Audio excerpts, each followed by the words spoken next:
Olá, eu sou a professora Carla Nascimento, sou coordenadora do curso de Pedagogia da Unicristos e quero agradecer a todos aqui presentes e também agradecer a nossa professora coordenadora do Núcleo de Educação à Distância, professora Liamara Alves, e também o doutor Estevão Rocha, que é o nosso pró-reitor.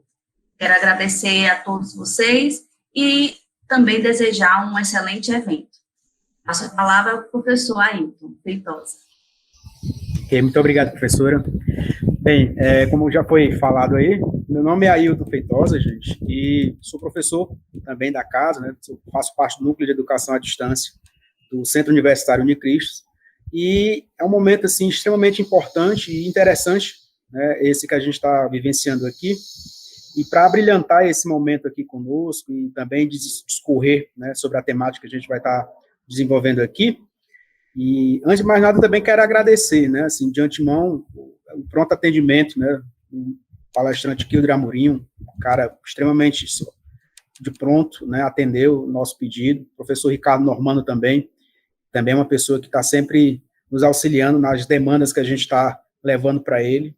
Enfim, quero ressaltar, né, que durante, né, essa nossa fala de hoje, esse nosso momento aqui, vai ser disponibilizado para todos que estão entrando agora e no decorrer do processo, um link para registrar a presença, né, registrar a sua frequência aqui. Então, fiquem até o final, para que você possa registrar a sua participação aqui neste evento, até porque esse evento vai dar direito a uma certificação. Então, a gente vai coletar esses seus dados, essas informações, para fazer o certificado de participação nesse link, né, da frequência que a gente vai estar disponibilizando no decorrer, né, do nosso encontro de hoje. Bem, falar do nosso encontro é muito interessante, e aí por isso que eu trouxe dois especialistas nessa temática, né. Hoje a gente está abrindo, né, essa nossa roda de conversa, e a nossa temática central é exatamente para falar sobre educação em tempos de pandemia, isolamento social, ensino remoto e atenção domiciliar. E para a gente detalhar mais sobre essa temática, eu trouxe aqui, né, dois palestrantes e dois especialistas nessa área, né, sobre essa questão do ensino remoto, nessa questão desses desafios, na verdade, que a gente está vivenciando aqui. Então, convidei aqui nosso colega professor Kilder Amorim, que é um especialista, né, na área de educação, é professor universitário, também trabalha, né, na educação básica, é vinculado também à Secretaria de Educação Estadual do nosso estado aqui. Então, ele já vem com uma certa longa, né, experiência nessa caminhada aqui sobre educação. O outro também que eu trouxe para que a gente possa bater esse bate-papo aqui é o professor Ricardo Normando, né, que é graduado em Física, tem também mestrado na área, é também um especialista na área de inteligências múltiplas, né, de Hall Gardner, então foi a base, né, a fundamentação da pesquisa dele para a dissertação de mestrado foi exatamente com essas questões das inteligências múltiplas. Hoje, mais do que nunca, né, está sendo tão importante, né, para o desenvolvimento da educação, e por isso que eu trouxe, né, para a gente estar dialogando aqui. Na verdade, é exatamente um diálogo, e nesse diálogo a gente vai estar dando insights, vai estar dando ideias de como é que a gente pode estar minimizando os impactos, né, dessa pandemia. Então, para iniciar nosso bate-papo de hoje, eu passo aqui a palavra para fazer as considerações iniciais já, a pequena introdução, ao meu colega professor Kilder Amorim. Seja muito bem-vindo, professor. Eu que agradeço, assim, é um prazer incomensurável, se não inenarrável, estar participando de um evento de tal magnitude, né? Principalmente num momento como esse, em que o mundo está estanque e exige de cada um de nós um pouco de mais reflexão para entender essa transição, né? Levando em conta que nós estamos num momento, a vida em neblina, né? Essa expressão é do Zygmunt Bauman, um sociólogo polonês, que faleceu em 2017, e ele fala justamente que a gente vive como se estivesse subindo uma serra em neblina, sem farol de milha e sem placas de sinalização. Então, a incerteza é a tônica do século XXI e faz por necessário todos nós que estamos dentro desse universo da educação, como também em muitas outras áreas de atuação, a importância de refletir como melhor se posicionar diante de mudanças tão disruptivas, né, tão abruptas e tão fortes. Tá? Eu só tenho a agradecer o convite e que a gente possa ter um bom papo aqui sobre essa temática, tá? Obrigado. Professor Ricardo Normando, por favor. Boa tarde a todos. professor La Carla, professor Ailton, obrigado pelo convite, né? É uma satisfação muito grande fazer parte de um evento como esse, onde, como o professor Kilder falou, a gente está discutindo questões que surgem de forma muito repentinas, né, inesperadas. Se nós já não temos muito, e até temos enquanto empresa às vezes, mas enquanto pessoas nós não temos muito hábito de gerenciar riscos, esse risco de pandemia, de ficar preso dentro de casa, a gente não pensava, né? A gente não imaginou e ninguém mensurou isso, tá? Então, realmente a gente precisa discutir muito, porque há muito que ser discutido nessa nova realidade que nos acometeu de forma tão rápida. Então, eventos como esse são extremamente importantes para todos nós em todas as áreas do conhecimento. Então, muito obrigado pelo convite e estou à disposição de vocês. Perfeito. Aproveitando até a sua fala que agora você acabou de destacar, professor, assim, eu acho que um dos grandes desafios que a gente realmente está enfrentando foi essa forma abrupta como tudo aconteceu, né?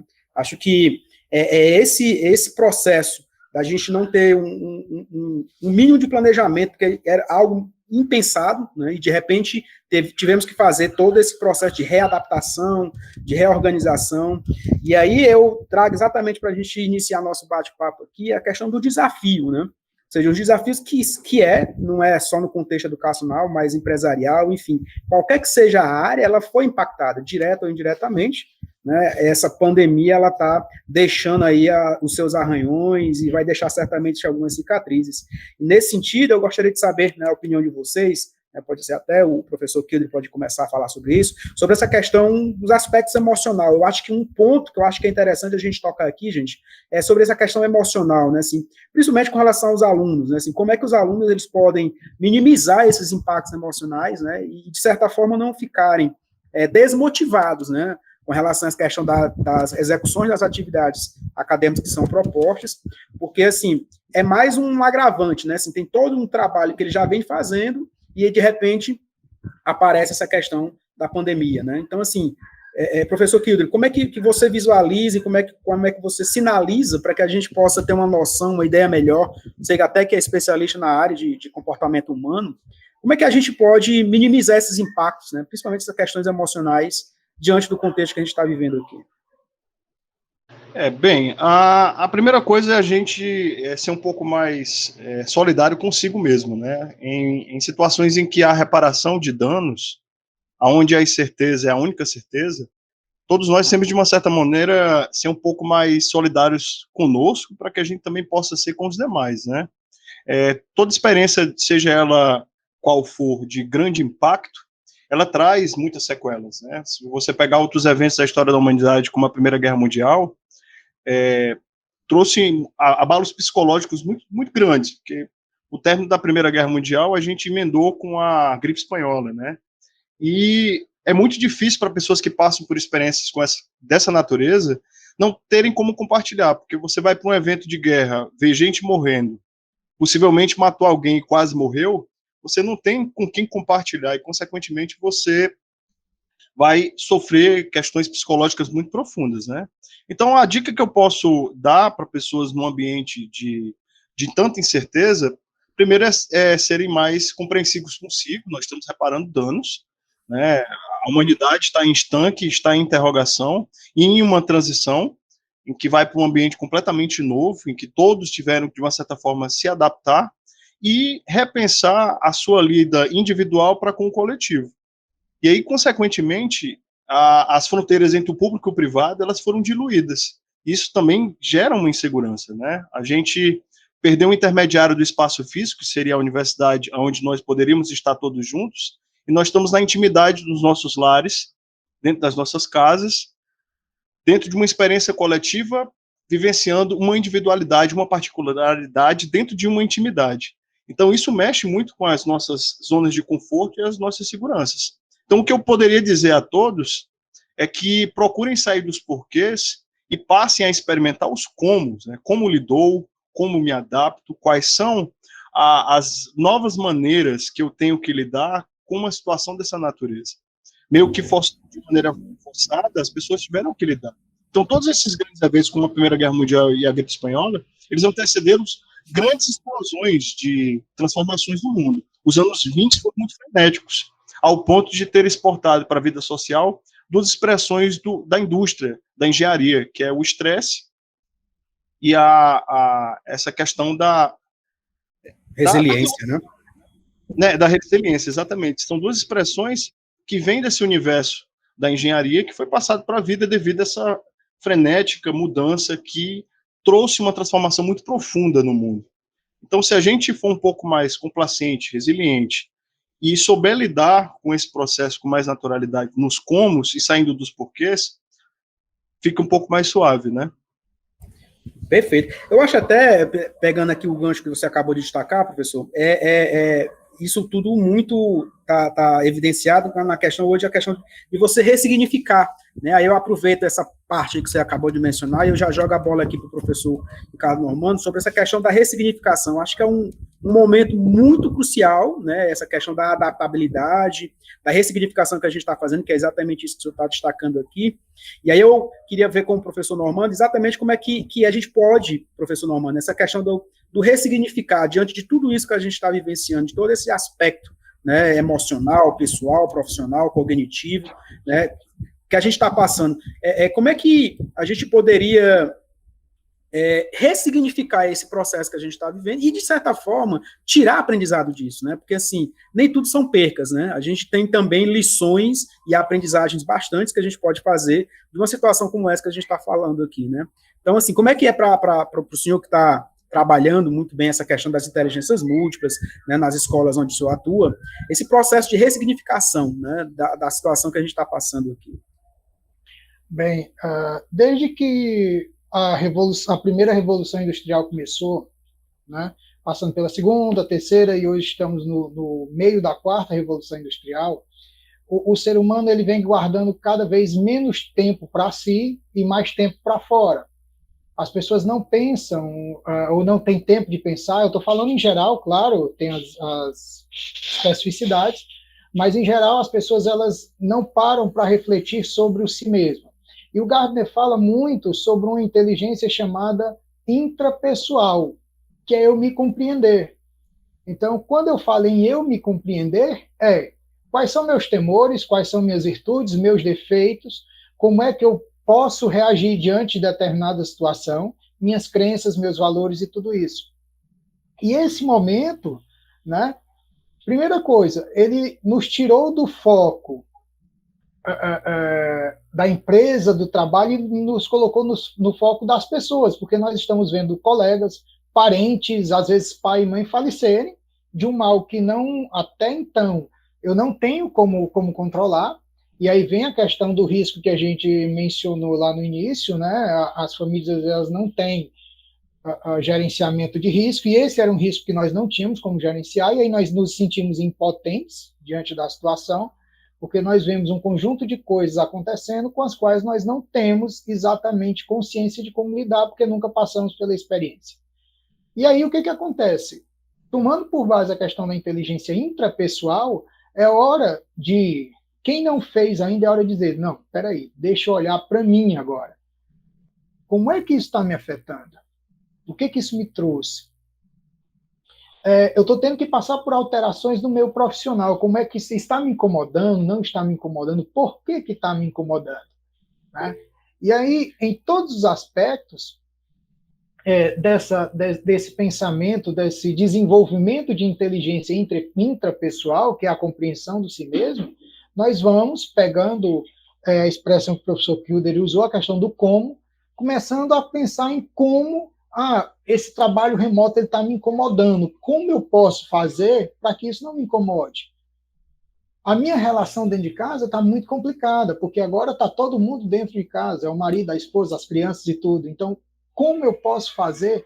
E isso, com certeza, vai gerar seres humanos melhores. A natureza trabalha de forma cíclica, e seja do ponto de vista científico, do ponto de vista religioso, o que quer que seja, nós estamos dentro de um ciclo. Né? Nós estamos dentro de um ciclo, que é o meio de uma revolução industrial, e onde era necessário que as pessoas parassem para fazer esse questionamento. nós todos estávamos trabalhando muito de forma automática. Acordávamos, trabalhávamos, íamos ao shopping, víamos para casa, botávamos os meninos para a escola, sem muitas vezes refletir sobre essas ações. E um dos aprendizados que a gente vai tirar disso, né? Quem começar a se propor, muita gente já começou a fazer isso, outros ainda não, de parar um pouco, já que está tão dentro de casa, a pensar, por que isso me incomoda? E a partir do momento em que isso me incomoda, como é que eu posso agir para que isso não me incomode e eu tenha um desempenho melhor? Então, o Gardner trabalha muito bem isso, porque aí surge uma questão subjacente, que é a seguinte: o cérebro, fazendo uma metáfora com um computador, ele não é um computador que faz tudo, eles são vários computadores interligados. Então, a partir do momento em que eu desenvolvo essa inteligência intrapessoal, eu desenvolvo, aí isso foi o que algumas pesquisas mostraram, como você falou, eu venho trabalhando com esse assunto, trabalhei de forma quantitativa, a gente mostrou que a partir do momento em que uma inteligência desenvolve, pelo menos mais uma se desenvolve. Isso a gente provou numericamente, né? E aí o que acontece? A partir do momento em que eu vejo essas questões e começo a tomar consciência primeiro e depois proceder para que aquilo não me incomode mais, para que eu tenha uma relação melhor, vários outros setores da vida eles começam a melhorar. Então isso pode nos trazer lições valiosíssimas para momentos posteriores, pós-pandemia.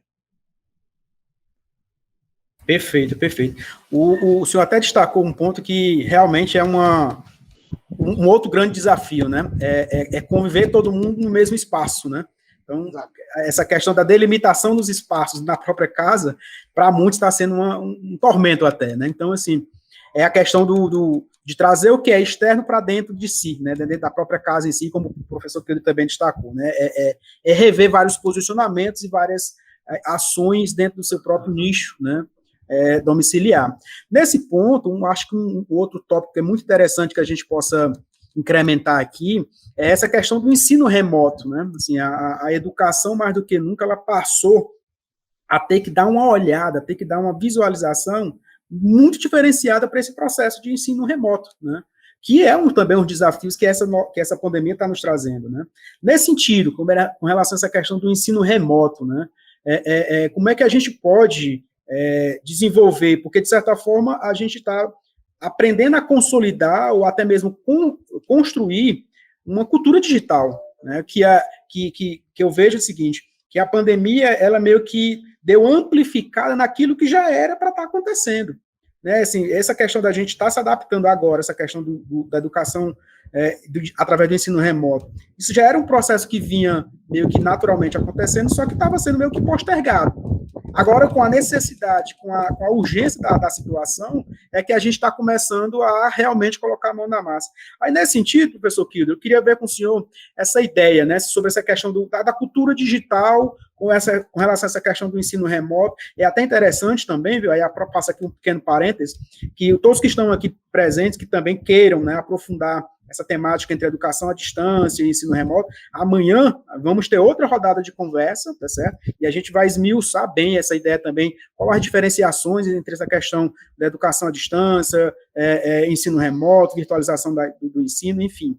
Então, é interessante que você também entenda, né, todo o nosso cronograma de apresentação. Vamos ter também, depois desse nosso momento, outra rodada de conversa, com outra temática, com outros palestrantes e com outros mediadores.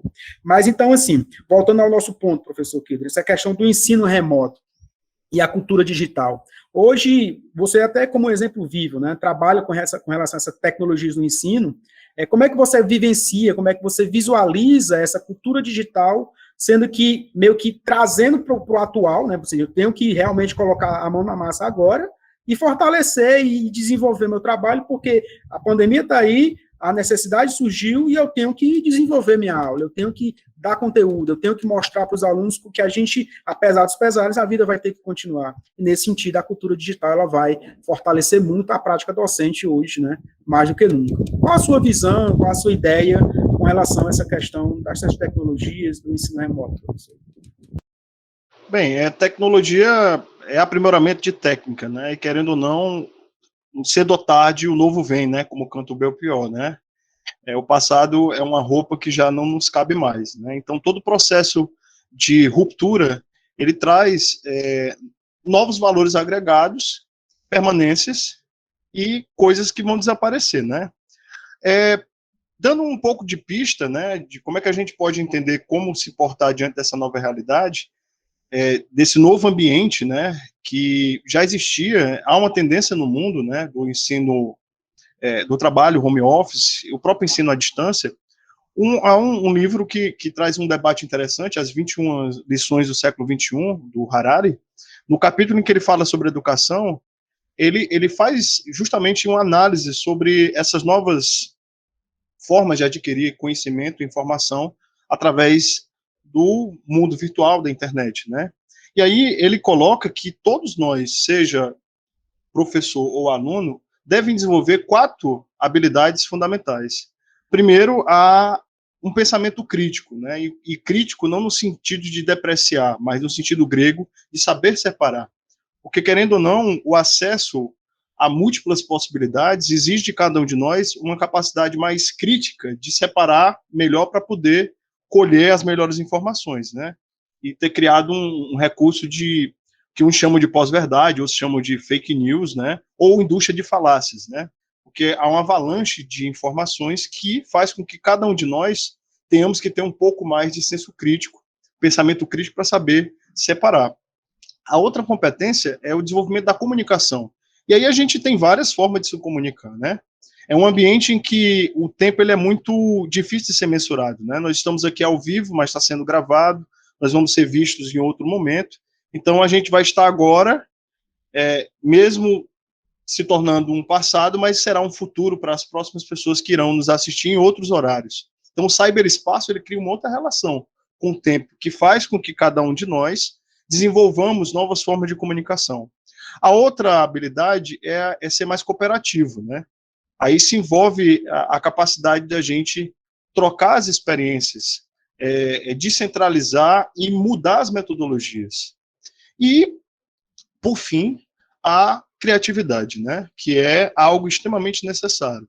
Ante um mundo que tem mudanças muito rápidas, instantâneas, né? A gente tem acesso a informações no calor da situação e, consequentemente, isso exige de cada um de nós a abertura e a predisposição à criatividade. Então, no que se refere à lida, né, na escola, a lida do profissional de educação com essas novas demandas do mundo, essas 4 competências e habilidades, elas precisam ser desenvolvidas como cruciais para que a gente possa lidar com essa nova realidade de mudanças rápidas, né?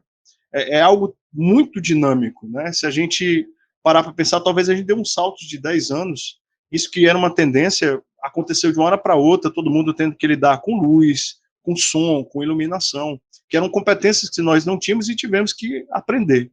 E dentro desse processo, há um valor agregado, né?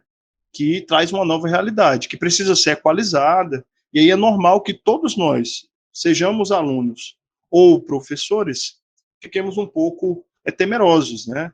Porque aí a gente desconstruiu uma dinâmica para o surgimento de uma outra, né? Então, estar aberto a essas novas competências e habilidades, que são debatidas pelo Harari, né?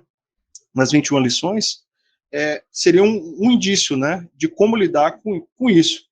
E aí é que está a grande questão, né? As pessoas vão dizer, mas é difícil a gente prender a atenção. São outras tensões que também aconteciam no presencial, né? E aí a gente precisa perceber que é uma outra realidade, a gente tem que estar aberto, né? Perfeito, perfeito, perfeito. Concordo plenamente com o que a sua fala, professor. É interessante essa abordagem que o senhor acabou de destacar, que aí a gente já tem até uma indagação aqui, que meio que complementa o que eu já iria perguntar, né, para o professor Normando. Essa questão das linguagens, né, das diversas linguagens que a gente passa a ter que desenvolver, né, seja ela linguagem científica, uma linguagem mais direta, enfim, a ideia é que a gente seja mais eficaz nessa comunicação, seja ela presencial ou online, mas a gente tem que se fazer entender nesse contexto. E aí, nesse sentido, eu queria fazer aqui um hiperlink com a pergunta que a Carla Nascimento colocou aqui para a gente, como a educação domiciliar, ela pode, né, ajudar esse processo pandêmico, e depois, quando voltarmos à normalidade, né, como é que vai acontecer isso? E aí eu acredito, né, dando até uma pincelada aqui como uma resposta, eu acredito que isso aqui vai acontecer muito bem, professor Ricardo Mano, aí eu peço, né, para ver se realmente isso, eu tenho razão nisso,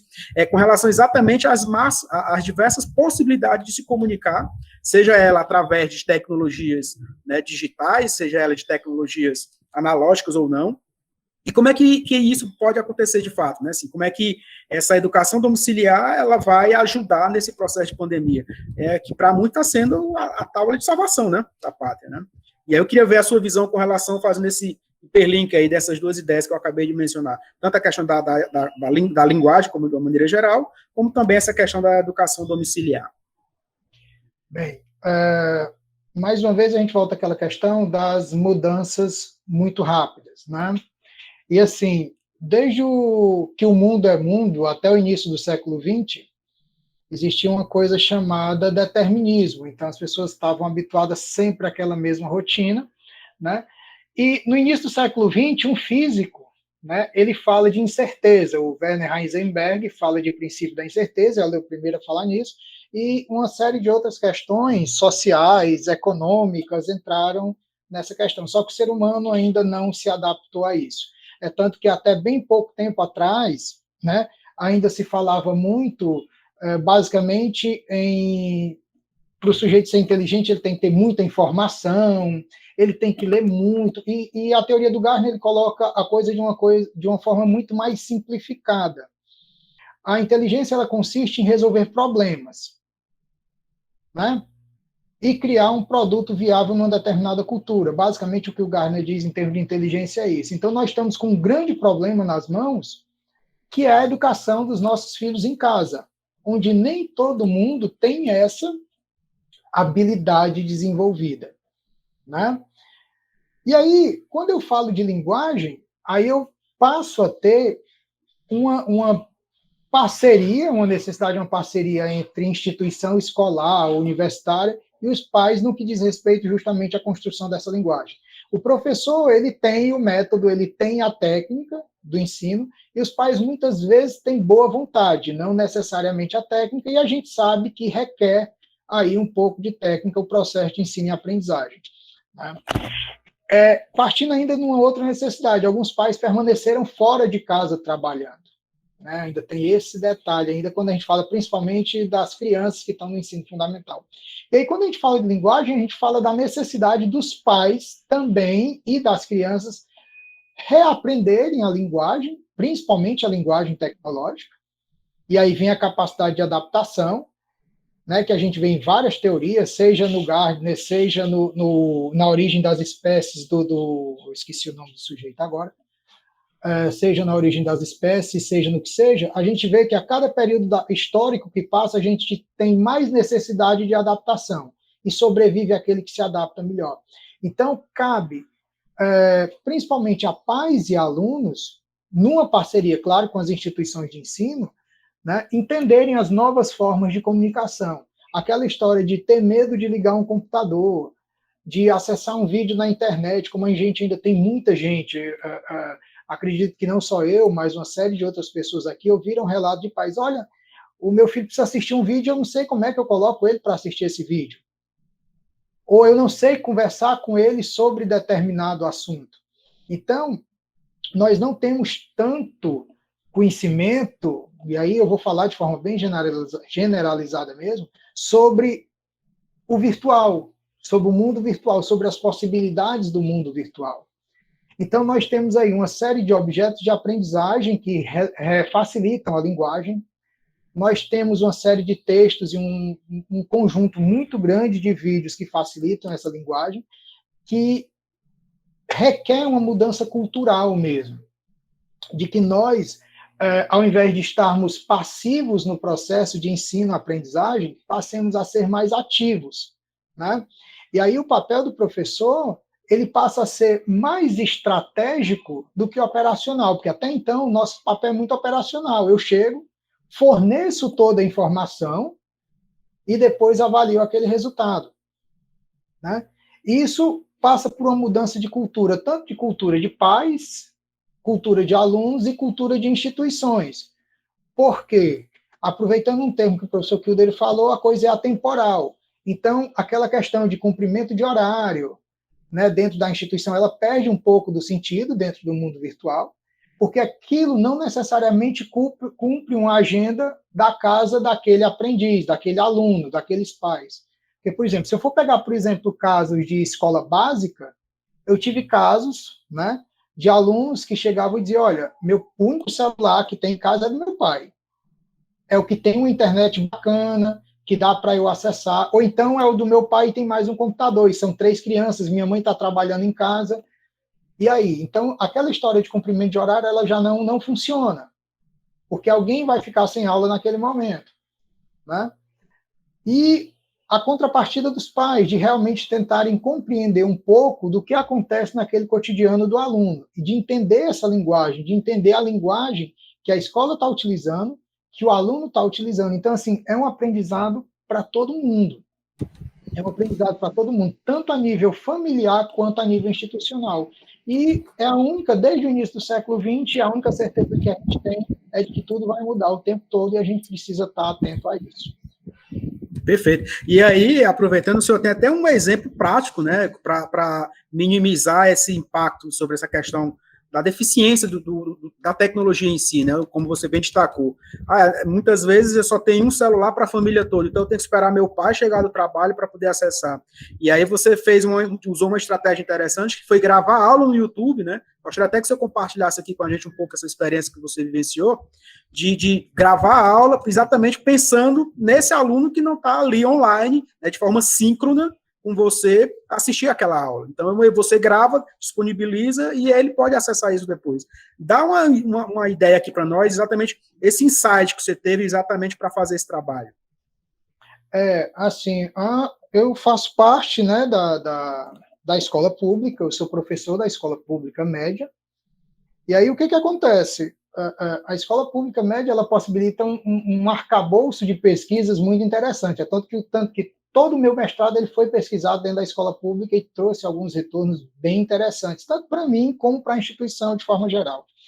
E nesse período, né, houve inicialmente uma deixa da gestão que dizia, olha, a gente vai ter um quadro de horários e vocês vão dar aula online naquele momento. E aí, uma das grandes questões foi essa que surgiu, olha, aqui são 3, e meu pai tem um celular e meu pai não parou de trabalhar. Então, ninguém assiste aula durante o dia. Ou então, eram 3, mas era um computador e um celular, que era o celular do... Enfim, nunca dava para todo mundo, ou raramente dava para todo mundo. Ou, de outra forma, a internet não funcionava bem num determinado horário. Enfim, surgiram uma série de questionamentos. E aí, uma das questões que nós levamos foi, o mundo virtual permite isso, trabalharmos de forma síncrona e de forma assíncrona. Então, nós criamos 2 momentos. Um momento assíncrono, onde esse vídeo foi criado, foi postado, né? E aí, na disciplina de física, isso se torna bem mais interessante, porque nós temos vários softwares que permitem nós criarmos animações, e isso facilitou um pouco a vida deles, né? E nesse ponto, os vídeos ficaram disponibilizados. E aí determinavam-se 2 ou 3 horários durante a semana para que eles tirassem dúvidas. Então, um dos grandes relatos foi a falta de acessibilidade dos alunos, né? Eles não acessavam a aula naquele momento em outras disciplinas. Mas vários deles faziam o seguinte, eles baixavam o vídeo do YouTube, ou assistiam no outro momento, ou então um baixava e no grupo passava para os demais. Então, a gente chegou aí a um percentual de entre 60% e 70% de alunos que realmente visualizaram a aula, né? Comparado com 30%, 40%, ou às vezes até menos em outras disciplinas, né? Foi um teste que a gente fez, que funcionou, e aí nós ficamos intercalando alguns momentos síncronos com momentos assíncronos, e, claro, quando eu entro no mundo virtual, minha avaliação acaba tendo que ser modificada. Muitas vezes, o que acontece? A gente quer pegar o real e levar para o virtual da mesma forma, e isso não funciona, né?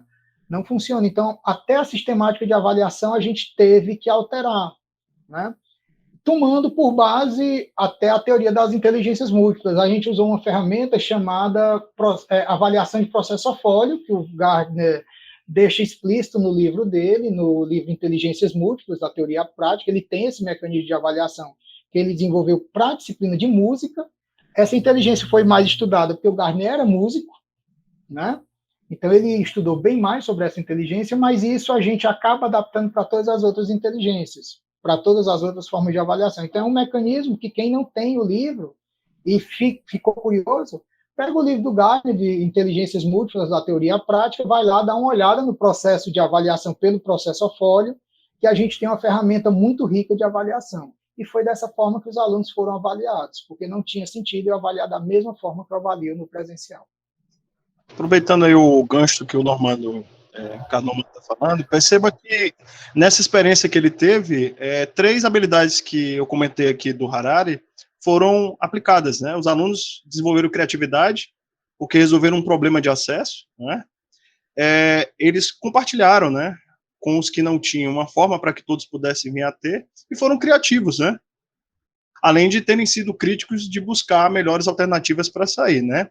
É muito notório que há necessidade de flexibilidade, né? Se a gente ampliar a discussão para além dos muros do universo da educação, a gente pode perceber um crescimento de outras formas de trabalho que são mais flexíveis, né? Os próprios coworks, que são centros que aglutinam pessoas de vários campos profissionais que só aproveitam a estrutura e trabalham de casa ou trabalham dessa estrutura.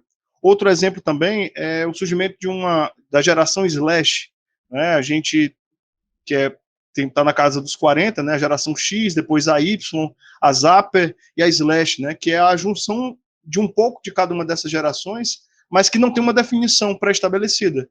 Eles são cidadãos do mundo, trabalham de casa e moram em vários lugares diferentes e, consequentemente, exercem várias funções. E é uma competência que cresce. E aí, se a gente também pegar a linha de pensamento dos Big Techs, né, que são os entusiastas da tecnologia, eles acreditam que todas as relações vão ter intangíveis entre as pessoas. E aí vão surgindo novas formas e novas linguagens, que vão exigir novas competências. E entre elas a flexibilidade, a capacidade de se reinventar. Ou seja, é interessante a gente refletir da seguinte forma: antigamente ia de uma experiência coletiva para o individual, agora são das experiências individuais para as coletivas. O que mais importa é a solução dos problemas de diversas formas diferentes. Isso mexe com a metodologia, né? Perfeito. E é exatamente essa palavrinha que você usou tanto agora nessa sua fala, que eu ia preparar aqui a minha indagação. Eu vi o professor Ricardo Normando falando, e aí a tua fala veio que corroborar com a ideia que eu estava exatamente querendo compartilhar com vocês aqui. Essa questão da flexibilização do currículo, né? Porque, de certa forma, foi tudo isso que teve que acontecer, né? Assim, o professor que até então ele já tinha feito um planejamento lá em meados de janeiro, fevereiro, e de repente em março explodiu, né, a pandemia, e aí? A gente precisa trabalhar o conteúdo que eu tinha programado, mas só que de forma mais flexível, de uma outra maneira, com outras metodologias, como o senhor acabou de destacar, né, usando novas roupagens, para que a gente possa dar encaminhamentos e não se perder por completo, né, o ano letivo, digamos assim. E aí, nesse sentido, o professor Kilder, aproveitar que você já está na fala, essa questão da flexibilização do currículo, olhando agora na perspectiva do professor e até mesmo do aluno, né, porque tanto o professor como o aluno, eles tiveram que desenvolver várias outras habilidades, como você mesmo já mencionou aqui nessa fala de hoje, né, então, assim, para o professor, para o aluno, nesse processo de ensinar e de aprender, de uma maneira geral, né, você acredita que esse processo que a gente está passando de flexibilização, né, deixará um legado pós-pandemia? Eu já estou agora pensando nesse momento, passando esse processo de pandemia. O que é que, de fato, isso vai deixar de legado para nós, tanto professor como aluno, nessa questão do ensinar e do aprender? Bem, eu acredito que o grande legado é nós estarmos abertos para compartilhar o que nos sobra e termos humildade de acolher o que nos falta. E aí, descentralizar a ideia daquele detentor do conhecimento, né? Porque aí a gente repara que, pela primeira vez na história da humanidade, os mais jovens têm muito mais afinidade e habilidade com as novas tecnologias do que os mais velhos. Isso, de uma certa forma, assusta, porque, assim, é muito comum a todos aqui que são professores, numa situação de sala de aula que você enganchou com alguma das ferramentas, os alunos se cooperarem. Para dizer, olha, professor, faz assim, faz assado, procura tal maneira, tem um aplicativo tal, e isso é aprendizagem. Eu não acredito que a gente perdeu o ano. A gente ganhou muitas outras coisas que não seriam possíveis na estrutura que nós tínhamos, e, querendo ou não, aprendemos novas competências de uma realidade que está posta. Então, eu acredito que o grande legado é a necessidade de um maior compartilhamento, e o que importa realmente é o resultado, porque a flexibilidade independe de você assistir a aula de manhã, de tarde, de noite, como também a resolução do problema ser compartilhado. Ou seja, a gente tem que ir mais para um campo laboral. Ou seja, você começa o ano já falando como é que é a prova, e aí as pessoas vão adquirir as informações e vão trocar as maneiras de solucionar o problema. Porque isso que é realmente muito mais importante numa realidade da que nós estamos, né? Não basta só você entender da teoria e não ter como aplicá-la. Ou seja, a construção da aplicabilidade, ela se faz muito mais necessário, e o aprendizado ele se forma muito mais dinâmico nesses compartilhamentos, porque você vão tendo várias soluções. O fulano não conseguiu assistir a aula. Mas eu sei baixar, eu vou diminuir o vídeo para caber no WhatsApp. Ou seja, os alunos, na experiência citada aí pelo professor Ricardo Normando, encontraram, junto com a mentoria dele, de acolher as sugestões para que a informação chegasse. E houve muita flexibilidade, né? Porque num país que tem desigualdades abissais como o Brasil, ficou muito evidente a dificuldade da gente chegar a todo mundo. E aí é onde está a questão da criatividade, a flexibilidade e o compartilhamento, né? Então, acho que, se é para ficar um legado, é que fique, né, esse sentimento de compartilhamento, que foi inevitável e necessário, de solidariedade, tanto para um todo que envolve essa situação, e as maneiras diferentes de solucionar esse impasse, né, para que a informação chegue a todos, né? Exato, assim, meio que até complementando e também interagindo muito bem com a sua fala, a Tássia, né, colocou aqui uma observação interessante, que ela destaca exatamente esse trabalho de cooperação, de compartilhamento, né, assim, ela destaca que é interessante, né, que às vezes, né, ela fala aqui que a adaptação tem que ser principalmente com relação aos pais e professores, pois uma boa parte dos nossos alunos já nasceram utilizando o meio digital. São os nativos digitais, né? Enquanto a gente está meio que migrando, muitos professores estão tendo essa dificuldade pelo fato de estar passando por isso. Você tem que migrar, né? Ou seja, mudar um pouco a cultura digital. Os nossos alunos, boa parte deles já são nativos digitais, então eles já nasceram meio que essa tecnologia impregnada, né? E aí eu aproveito aqui, passo até a bola para o professor Normando, uma pergunta da professora Carla, que ela destaca exatamente sobre essa questão da modalidade, né? Assim, no curso com modalidade à distância, né? Uma das características principais, que hoje, mais do que nunca, foi bem exercida e precisa ser exercida, que é a questão da autonomia, né? Do aluno, né? Isso tanto no nível técnico como no nível superior, né? E assim, ela pergunta aqui para a gente, né? Como é que vocês, né, no caso o professor Normando, como é que você verifica, como é que você acha, né? O que é que você acha dessa questão da autonomia, né, trabalhado para os alunos, principalmente na questão da educação básica, né? Como é que isso ocorre na sua visão, professor? Bem, a gente volta para um aspecto que já foi mencionado, que é a questão cultural da coisa. Nós realmente precisamos aprender a olhar para os processos. Né, o Mário Sérgio Cortella, ele usa muito um termo interessante chamado despamonhalização da vida. Né? E aí o que acontece? A vida é um processo, aprender, ensinar, produzir uma peça numa indústria qualquer é um processo inteiro. Então, desde esse termo do Cortella até a teoria das restrições, né, que é uma teoria que a gente usa na indústria para descobrir problemas na produção. Para eu descobrir problemas na produção, eu tenho que descobrir quais são os gargalos, ou seja, quais são os problemas subjacentes. E para isso eu preciso entender o processo inteiro. Então, nós estamos numa situação exatamente igual. Em raros momentos, nós olhamos tanto para o processo educacional como agora. Então, estamos começando a entender efetivamente como é que se desenvolve a autonomia. E aí a gente passa por uma questão macro muito mais complexa, que é a questão, por exemplo, de viver em democracia. Né? No nosso país, principalmente, o conceito, a ideia, ela é muito recente, ela é de 88. E aí, quando eu falo de democracia, eu falo automaticamente de autonomia. E a gente não está muito habituado com esse conceito. E de forma quase que obrigatória, nós precisamos começar a entender esse conceito de autonomia agora. Quem já vem de um processo de educação à distância já tem essa noção, mas o ensino básico não tem. O ensino básico não entende o que é autonomia. Né? É tanto que você diz para uma criança, ó, vá e chegue e volte daqui a 1 hora. Se você deixar, passa 1, passa 2, passa 3 e ela não volta, porque ela não entendeu esse conceito ainda. Né? E é uma coisa que está muito relacionada ao que aí a gente volta lá para o início, ao desenvolvimento da inteligência intrapessoal. Eu preciso me compreender para saber que eu preciso ter autonomia em alguns processos. E por mais incrível que pareça, muitos adultos não desenvolveram o processo de autonomia. Tá? Então, esse período ele serviu para que a gente começasse a vislumbrar e a compreender o processo de autonomia. Eu preciso dar conta do meu recado, porque o aluno passou a estudar em casa, o pai passou a ter que ajudar o aluno, o funcionário ele passou a trabalhar em casa, então ele tem que cumprir o horário, porque a empresa chega e diz, olha, eu quero você online de 8 às 17, com intervalo de 12 a 1. Porque nós estamos acompanhando, então ele tem que cumprir, não existe desculpa aí. Por mais que a empresa esteja dando esse quadro de horário, essas obrigações, mas ela está dizendo, olha, você está em casa.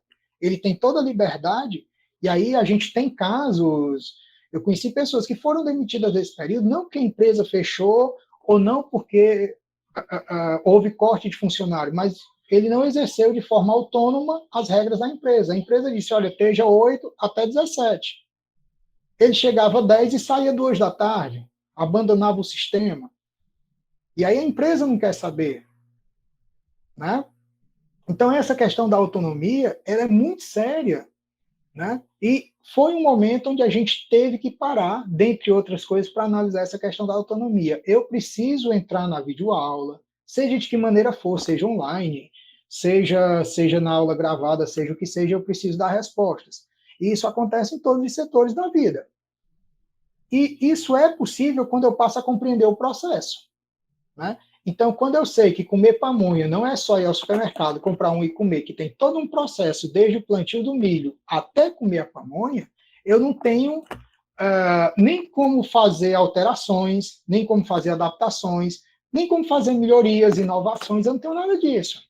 Então, nós estamos num tempo onde, além de olhar para o contexto externo, eu preciso entender como eu estou nesse processo, como eu posso melhorar, e aí volta a questão da democracia, dentro de uma característica altamente democrática, porque aí eu tenho que respeitar a mim e ao todo. Né? E essa questão da democracia ela é muito nova para nós. A questão da autonomia nem se fala. Então, é um momento em que nós precisamos passar para as crianças e para os jovens essa questão da autonomia. E nós é que precisamos levar isso para elas. Existem coisas que não se aprende sozinho, a não ser que o custo seja muito alto. E nós, pais e professores, nós podemos fazer com que esse aprendizado aconteça com um custo mais baixo. Perfeito, perfeito. Muito, muito boa a sua análise, sua reflexão. E eu achei bem bacana esse buscar de responsabilidade com relação à questão do professor, né? Você acabou de destacar.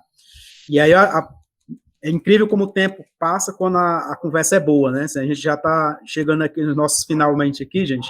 Mas até aproveitar, viu, gente, para quem está até aqui, até o momento, fique atento com relação à questão da frequência, tá bom? Daqui a pouco vai ser colocado aqui um link para você preencher e fazer seu registro aqui da sua participação nesse nosso evento aqui, tá bom?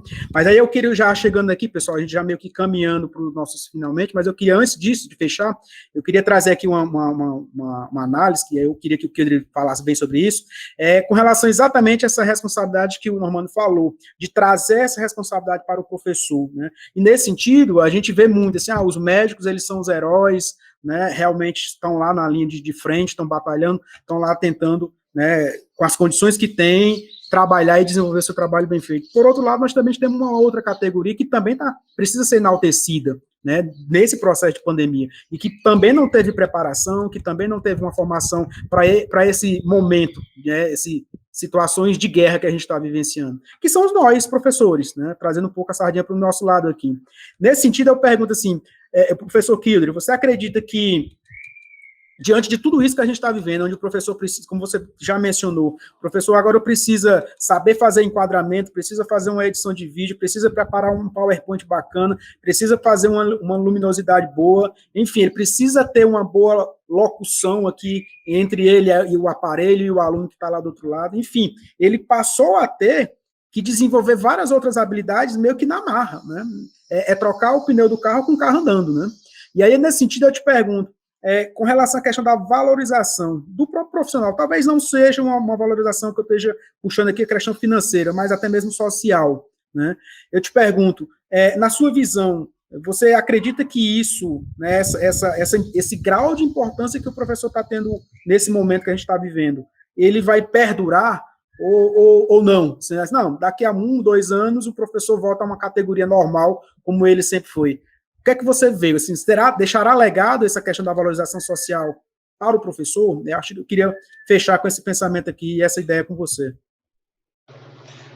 Bem, o que fica bem evidente é que outro legado que fica para todos, independente de trabalhar ou não com a educação, é a negociação permanente, né? Porque você transformou sua casa em trabalho, o seu lugar de lazer, o seu lugar de descanso, o seu lugar de convivência com os seus, e houve um compartilhamento de responsabilidades, que eu acho que é o grande lance da autonomia, é o compartilhar responsabilidades, né? Você tem que fazer isso e tem um prazo para fazer. Se você não fizer, tem as suas implicações, né? No que se refere ao ofício, né? A execução do trabalho, principalmente para quem tem crianças menores, né? Por exemplo, eu posso falar bem porque eu tenho uma filha de 5 anos, que é dessa geração, né? Do dinâmico, do virtual, do instantâneo, do rápido. Era um grande desafio a gente fazer uma criança de 5 anos ficar 20 minutos, né? Porque diante do imediato que essa situação trouxe, né, as escolas, de uma certa maneira, tentaram imprimir a mesma quantidade de horas. A gente sabe que no virtual as horas são duplicadas, né? Um vídeo de 25 minutos você gasta, em média, 1 hora ou 2 horas para que ele fique razoável depois das edições. Ainda tem o upload, né, que a internet do Brasil também não ajuda, né? Então, esse compartilhamento de responsabilidades, em que os pais também se tornaram, de uma certa forma, professores, principalmente com os menores, como também para motivar os jovens das séries maiores do ensino médio, que estão num espaço que era muito mais para entretenimento, que é rede social, se tornou um espaço escolar, e aí cabia a ele deixar a câmera ligada ou estar assistindo aquilo que estava sendo dito, né? Porque isso aí é dividir responsabilidades, né? Querendo ou não, isso tem uma importância, no sentido de que as pessoas passaram a ver, poxa, eu estou com um filho aqui, estou vendo o quão difícil é. E aí a gente entender que menos é mais. Então, de uma certa forma, todo mundo experimentou o que é lidar com 20, 25 pessoas dentro do mesmo espaço, que tem competência completamente diferente, e estavam recebendo a mesma informação, tendo apenas uma pessoa para dar conta dessas competências, né? Por exemplo, eu que sou professor já há 21 anos, via o quão era complicado e o esforço, né, das professoras da minha filha de tentar dinamizar e a gente tentar aproveitar outras formas de aprendizagem. Porque a gente também tem que entender que é uma geração que tem uma outra visão de mundo. Só para dar um exemplo aqui, eu apresentei o Scooby-Doo para minha filha, num canal aqui a cabo, e aí ela conhecia quem era o Scooby-Doo, eu apresentei, aí ela vem com essa pergunta, e não tem no YouTube não? Eu disse, não, tem. Mas vamos assistir aqui? Eu disse, não, eu prefiro no YouTube, porque se estiver chato eu troco. Ou seja, a ideia dela é assistir, se está chato, troca. Então, é uma geração e um público que tem uma outra dinâmica. Aí a gente vem de uma cultura de pessoas que é quantitativa, que acha que a quantidade é qualidade, não entenderam que nós estamos no menos é mais, a flexibilidade. Então, assim, eu acredito que o grande legado é as pessoas terem experimentado o quão complexo é nós gerenciarmos esses comportamentos dentro de um mesmo espaço, dentro de um tempo e dentro de uma forma de execução, né? E aí, talvez, pode ter diminuído um pouco, né? Um pouco dessa patrulha que estava existindo sobre o professor, né? Então, as pessoas disseram assim, olha, tem que ganhar 50 vezes mais. Eu escutei de muitas pessoas, pais das crianças que são da mesma sala da minha filha, diz, olha como é difícil o trabalho. Eu estava com uma criança aqui, e senta, levanta e pega uma coisa, e brinca com o cachorro, e a professora, enfim, as dificuldades que a gente imagina com mais 20, como é que era essas crianças juntas, né? Então, nesse sentido, em que as pessoas tiveram que ter uma empatia meio que forçada pela situação, pode ter melhorado para o professor no sentido, poxa, como é desgastante, como é difícil reter a atenção, passar o conteúdo, e os professores tiveram que fazer e fizeram. Em muitas ocasiões, tendo que gravar e tendo que ter situações presenciais, ou seja, um trabalho duplicado para duplicado. Eu acho que isso meio que sensibilizou, né, uma boa parte das pessoas. Assim, pelo menos trouxe o foco de um novo olhar sobre esse profissional, né? Uma importância que ele tem para a sociedade, né? Bem, gente, então, assim, como eu falei, é impressionante quando a conversa é boa, o tempo voa, né? Até rimou. E, assim, eu quero trazer aqui, para a gente entrar aqui nos nossos finalmente, né? Primeiramente, quero novamente agradecer o professor Ricardo Normando por ter aceito o nosso convite, ter abrilhantado aqui esse nosso evento, o professor Kilder Amorim também, pelas suas excelentes falas aqui conosco, e pela participação, né, dos que estão aqui também, interagindo conosco aqui no chat, e que certamente vão poder compartilhar, né, esse momento aqui com outras pessoas que não puderam estar aqui nesse momento agora, de forma síncrona com a gente. Dessa forma, pessoal, eu queria fazer aqui as considerações finais, e depois passo a palavra aqui para a professora Carla, para o professor Ricardo Normando, professor Kilder, e destacar o seguinte, assim, são momentos como esse que fazem com que a gente consiga perceber que, apesar de tudo que está ocorrendo, apesar de tudo que está acontecendo, a gente tem como encontrar luzes, pessoas iluminadas que estão na nossa trajetória, e que mostra que a gente tem, né, possibilidades de aprendizagem. Eu até estou passando pelo novo processo de vida e fico sempre pensando o seguinte, não tem percas, né, assim, ou você ganha ou você aprende, né? É o que está acontecendo, pelo menos eu estou vivenciando esse processo de pandemia nessa perspectiva, entendeu? Então, assim, tirando meu momento para aprender novas ideias, para desenvolver novas habilidades, enfim, e assim eu estou construindo, né, o meu caminhar. Nesse sentido, eu também queria, né, já aqui, agradecer também a professora Carla pela essa organização do evento, pela nossa coordenadora do NEAD, a Lia Mara, né, o próprio Centro Universitário por ter apoiado todo esse momento aqui com a gente, tá certo? Enfim, quero passar aqui a palavra para a professora Carla, também fazer suas considerações finais, e aí logo em seguida os demais também podem falar. Obrigado a todos. Eu também quero agradecer, e em relação à frequência, ao formulário de frequência, já eu disponibilizo, permito que todos acessem.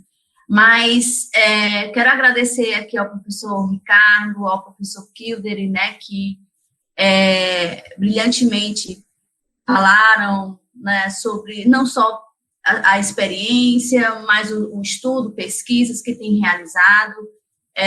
Muito obrigada, realmente ficamos muito felizes de tê-los aqui e de poder ouvi-los, né, trocar essas ideias, e foi bastante rico. Também quero agradecer aqui também ao professor Ailton, porque ele é que nos trouxe, né, vocês dois, para que pudéssemos conversar um pouco mais sobre questões atuais da educação, né? Estamos num momento um tanto crítico, mas a gente consegue vislumbrar outros meios, né? Assim como bem colocou o professor Kilder aí com as tecnologias, o professor Ricardo com suas experiências. Bem, e aí passo a fala para vocês. Obrigada. Pode falar, Kilder. Eu só tenho a agradecer e parabenizar a todos que estão na organização por proporcionar um ambiente de reflexão, como também convidar a todos que estão presentes a participar das demais palestras, assim, que são temas extremamente relevantes, estão no calor da situação e que exige de cada um de nós um pouco de reflexão para que, nesse momento em que a gente tem restrições de convívio e de espaços, a gente aproveite para cultivar a nossa solitude, né? Então, momentos dessa natureza são fundamentais para a gente aprender a estar acompanhado consigo mesmo primeiro, para depois poder se acompanhar de uma forma mais firme completa e íntegra com os demais quando for possível. Um forte abraço, me ponho à plena disposição quando for necessário, e dizer que é sempre muito bom estar trocando uma ideia. Tá? Muito obrigado pela oportunidade. Bem, professor Ailton, professora Carla, demais, muito obrigado pelo convite.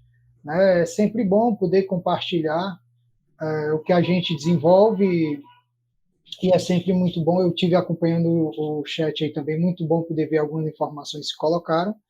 E para quem está nesse meio aí, eu citei 2 literaturas aí, né, as obras do Gardner, principalmente Inteligências Múltiplas, e para quem é de fora da educação, mas para quem é da educação também serve, a Meta, do Eliyahu Goldratt, fala sobre a teoria das restrições.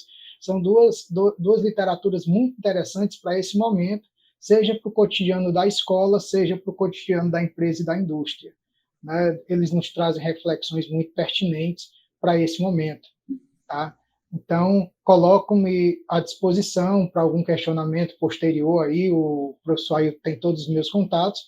Um forte abraço a todos e até uma próxima oportunidade. Até mais, pessoal. Então, dessa forma, a gente vai terminando aqui o nosso encontro de hoje. E fica para o próximo encontro, logo, agora, 5h15. Quem quiser também ter acesso, né, também a outro debate de conversa, vamos estar aqui, né, com outros palestrantes, com outros mediadores, com outra temática também, às 17h15 também. Ok? Um abraço a todos e até breve.